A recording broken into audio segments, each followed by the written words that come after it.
ये सही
मैं अयोध्या नगरी सूर्यकुंड प्रांगण में आपका स्वागत करती हूँ। आप सब उपस्थित लोगों को मैं सूर्यकुंड की महिमा सुनाती हूँ।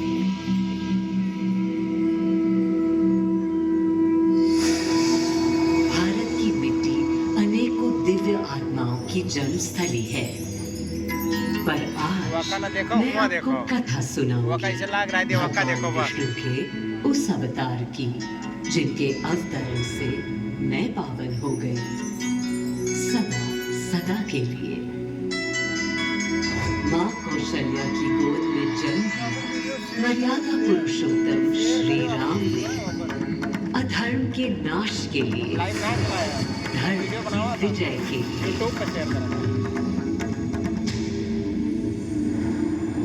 किंतु उन्हें अयोध्या त्याग 14 वर्ष के वनवास पर जाना पड़ा। पुनः वो घड़ी आई जब सीता माता के साथ उनका पुनः आगमन अयोध्या में हुआ। हर्ष था चहुओर और उल्लास था हर दिशा में। वो घड़ी बस आने को थी जिसकी प्रतीक्षा में मैं विध्वल थी, जाने कब से। प्रभु राम का राज्याभिषेक बस होने को था, हर कहीं उत्सव था, पर इस उल्लास पर दुविधा की कालिमा छा रही थी। श्री राम प्रसन्न नहीं थे, राज्याभिषेक का कोई उत्साह उनके चेहरे पर नहीं था, उन्हें राज्य का लोभ नहीं था, सिर्फ अपनी प्रजा की चिंता थी।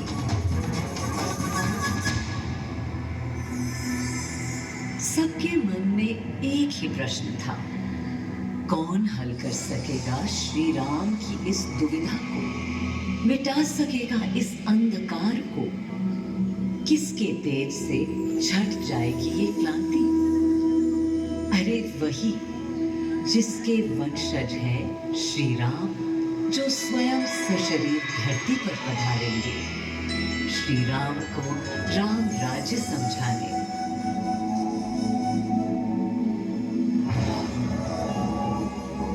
ये गाथा उस शक्ति पुंज की है जो पृथ्वी पर जीवन और सृष्टि का केंद्र था, है और रहेगा। वो अखंड शक्ति स्रोत जो दिशा दिखाता है सतत अनवरत, जिसने श्री राम का मार्ग प्रशस्त किया, आदि नारायण सूर्यदेव। अयोध्या वासियों को भी प्रभु श्री राम की इस दुविधा का आभास होने लगा था। देखा क्या? तुमने देखा क्या? कितने सकुचाई से श्री रघुवीर थे। पद की प्रसन्नता या दर्प निरप होने का, ललक या उमंग हुई, कुछ भी तो दिखी नहीं। मुकुट सामने रख कितने अधीर थे।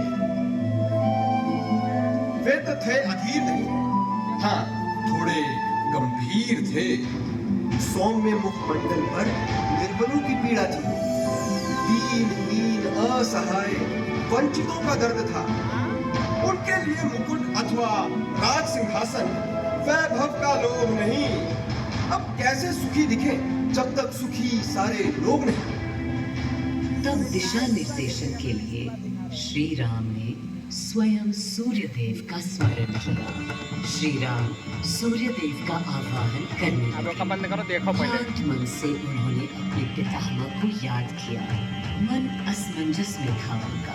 कर्तव्य की सही दिशा उन्हें सूझ नहीं रही थी। क्या उचित है प्रजा के लिए, उनके लिए, वंश के लिए, धर्म के लिए, शांति के लिए।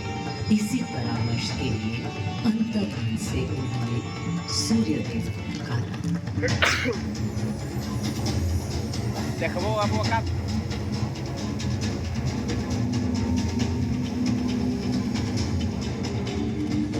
मैं अयोध्या पवित्र से पवित्रतम हो गई हूँ। आज स्वयं श्री राम ध्यानरत हैं, मर्यादा पुरुषोत्तम आवाहन कर रहे हैं, उन सकारात्मक शक्तियों का संचार कर रहे हैं जो उन्हें, मुझे और मेरे यानी अयोध्या के हर निवासी को अनंत काल तक सही दिशा दिखाएंगी। संभव है स्वयं सूर्यदेव सशरीर पधारे अयोध्या की धरा पर।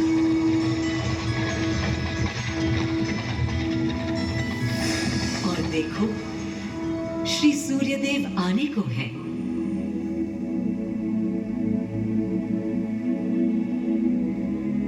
उनकी पहली किरण के स्पर्श से कलियां एक एक कर खिलने लगी।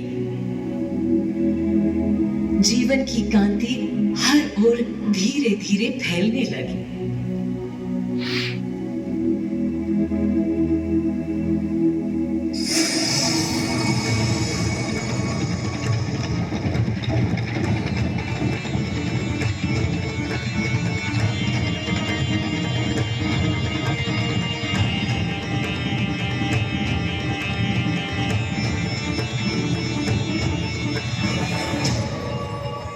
कितना अनोखा दिन है।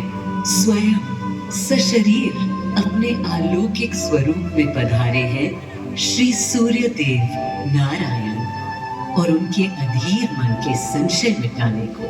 अधीर है या गंभीर है, मैं जानता हूँ क्या उनकी पीड़ है।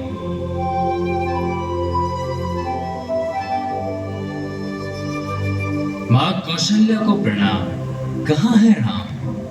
अरे भूलूं ये बात कि कौन बड़ा है। आज्ञा हो तो आपके चरण छू लूं। अरे नहीं नहीं, ये क्या करते हैं आदि पुरुष? ऐसा अनुग्रह सर्वथा अनुचित है। राम वंशज हैं आपके, क्यों पाप का भागीदारी बनाते हैं पितामह? पितामह? पितामह होंगे हम ब्रह्मलोक में, अब धरती पर जनलोक में आ गए हैं। आइए। चलिए। सूर्य देव के आगमन पर माँ कौशल्या उन्हें मिली और विनती की कि हे देव, मेरे पुत्र की दुविधा दूर करें, उन्हें राह दिखाएं, ताकि अयोध्या का, पूरे भारत का भविष्य निर्धारित हो सके। आपकी जब पहली किरणें आती हैं तब गोचारण होता है, चिड़िया गाती हैं। लेकिन इन दिनों कितनी उदास है। कारण है उनके राम की एकाग्र साधना और सुदीर्घ उपवास। सिंहासन की ओर चरण धरना नहीं चाहते, धारण नहीं करना चाहते हैं मुकुट। कोई बात नहीं। राज्याभिषेक के बाद राज्य जो भी चलाए, राम राज उसका ही तो कहलाएगा। मैं आ चुका हूं तपस्वी राम। मनस्वी राम, अपने नेत्र खोलो।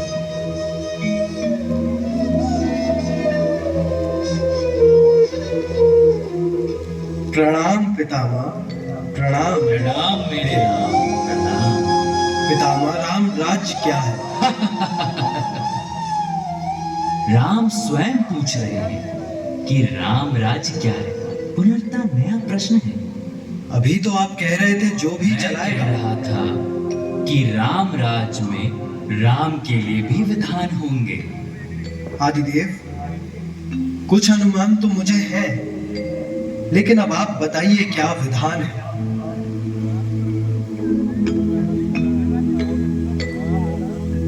राम राज्य आशय कल्याण है, निर्बलतम मानव का त्राण, भय हो ना भीति हो, मुख्य राम राजनीति जन जन की प्रीति हो, लोक संरक्षण हो, सत का आभास हो, परमानंद प्राप्ति हेतु मंगल उद्भास हो, प्रेम परम तत्व हो, सब में समत्व हो, दैहिक दैविक या भौतिक संतापों की औषधि अचूक राम बाण है। राम राज्य आशय कल्याण है, निर्बलतम मानव का त्राण है, प्रमोदित अपंक्त हो, आस्था का घनत्व, वैभव विशाल, मेघ करे वर्षा और सदा सुखाए, दिशाएं सब मस्त हो, जनपद ये स्वस्थ हो, उपद्रव ना ही और ना कोई आतंक हो, कोई नहीं रंग हो, सुख ही सुख निशान हो, प्रेम योग धर्म मूल्य प्राण, राम राज आशय कल्याण। मां कौशल्या, अभी ये मुकुट मात्र सोने का है। मैं इस मुकुट को राम के साथ सदा उपस्थित होने का बना देता हूं।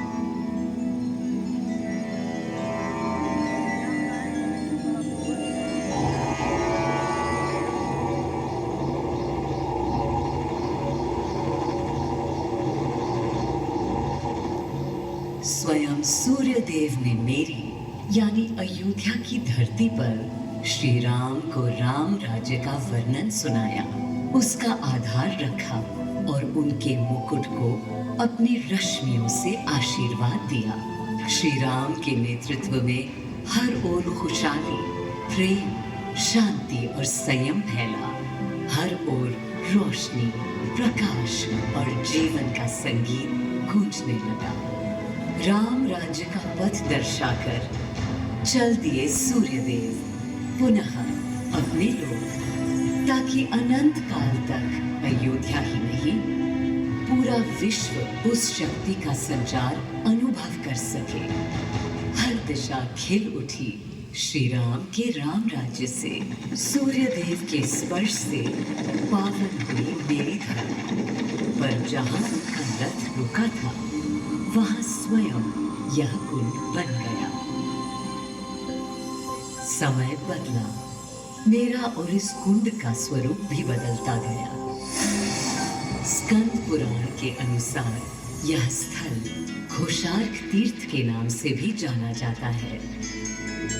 जब प्रतापी राजा घोष यहाँ आए और उन्होंने ऋषियों को यहाँ स्नान करते देखा तो स्वयं भी किया, जिसके बाद उनका शरीर दिव्य, निरोगी और अलौकिक हो गया। और इसी कुंड के जल से उनकी काया भी कांतिमय हो गई। यहाँ की गई उनकी घोर तपस्या का तेज आज भी अनुभव किया जा सकता है।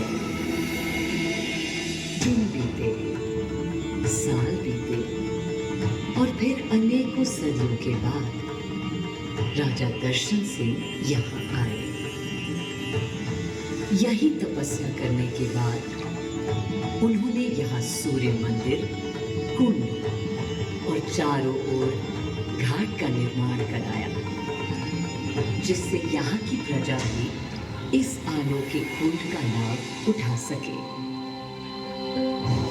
सूर्य देव के महात्म्य से मैं अयोध्या और तेजमय हो गई और इसका प्रमाण इस सूर्य कुंड और समीप स्थित गरिमामय सूर्य मंदिर से स्थापित हो जाता है।